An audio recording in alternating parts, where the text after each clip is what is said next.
Alasan Amanda Manopo balik lagi main sinetron, singgung soal tabungan. Amanda Manopo kembali lagi berperan dalam sinetron yang bakal tayang di RCTI.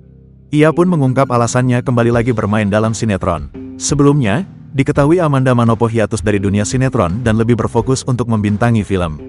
Rupanya, ada alasan tersendiri bagi Amanda Manopo memutuskan kembali membintangi sinetron. Diketahui, Amanda Manopo sukses membintangi film layar lebar bertajuk Kupu-Kupu Kertas pada Februari tahun 2024.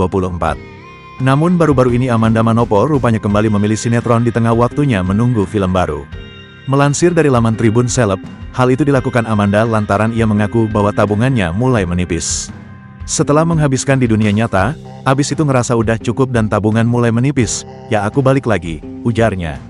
Selain itu, alasan lain dirinya kembali berkecimpung di dunia sinetron tak lain adalah karena banyak penggemar yang merindukan dirinya bermain peran di sinetron.